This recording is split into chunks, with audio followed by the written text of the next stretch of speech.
How are we doing today? This is Mr. Novak. Today we're going to be taking notes on how to calculate volume with a graduated cylinder, as well as how to calculate mass with a triple beam balance. So this is something that's real important as we move into chemistry. We kind of have to get familiar with utilizing the lab equipment that we'll be using in the classroom. So let's first get started here.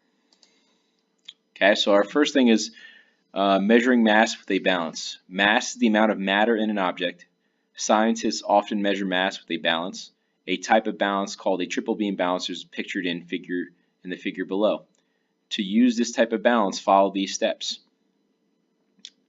Place the object to be measured on the pan at the left side of the balance. Number 2, slide the movable masses to the right until the right end of the arm is level with the balance mark. Start by moving the larger masses and then fine-tune the measurement by moving the smaller masses as needed. 3. Read the 3 scales to determine the values of the masses that were moved to the right. Their combined masses is equal to the mass of the object. So if we take a look here, we're just saying this side, the left side is the pan. Okay, that's where you place the objects on. And right here, here's the spots where you would move them. Okay, so you're going to move these back and forth. And as you're looking at this part right here is telling you whether it's balanced. So if it lines up, if there'll be a little arrow next to here, and if they line up, that means it's even and it's equal, and that means the object is balanced. So you have to move and slide all the markers until it is equal, until they are found. Okay, and the last part is, what is the smallest mass this triple beam balance can measure? So the smallest mass it can measure is 1/10 or 0.1 of a gram. So if we take a look here, this first part, okay, is going to go, you can see it goes up by 1 to 10, and each of these little marks in here represents a tenth. So this right here would only be 0.1. Okay. And our next part, talking about measuring volume with a graduated cylinder.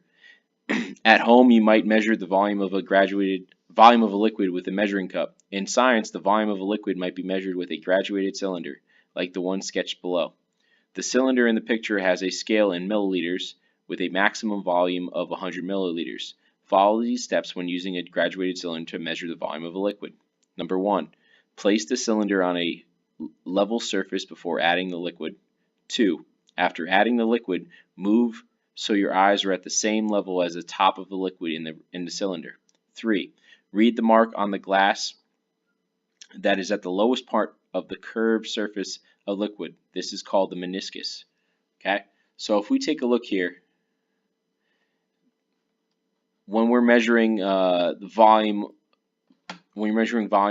especially with liquids, it's measured in milliliters. So all these lines, that's what each of these represents, 1 milliliter. Okay, so the maximum volume of this particular graduated cylinder is 100, as you can see right up here. That's the top line, so that's as high as it goes. We'll be using lots of different graduated cylinders. Some might be smaller, some might be a little bit bigger, and then we have to make sure we're reading it properly to see if we're reading the right amount. So if it had a 10, it might be going. If we had a graduated cylinder with 10 milliliters, it would have different marks, and it would be going up by a different amount. It might be going up by 10s in between or 5s in between. It depends. Some of them are going to be different, so it's very important to make sure you're reading that. So make sure when you ever add a graduated cylinder, you want to make sure you're level and you're looking at it, as you can see right here with the eye.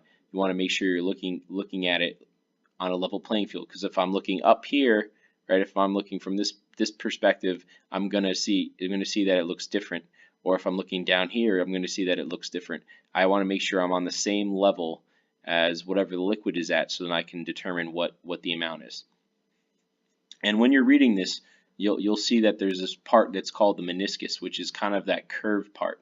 So we always want to, whenever you're reading a graduated cylinder, you want to make sure you're reading at that lowest point. So you see how there's a little curved up here, and it's a little curved up here as well. We want to make sure we're reading at this spot, because if I'm reading up here, as you can see, it's not going to be accurate because it's not really where the level is at. That's where the water is touching there, but as you can see, there's no water at this part, but it's right here. So this is that lowest part of the curved surface, and that's where we would want to look at it. Okay, so if we're looking at it, if we ask ourselves what is the volume of the liquid in the graduated cylinder pictured above, the volume of the liquid would be 67, because if I count up, I go 1, 2, 3, 4, 5, 6, 7, right?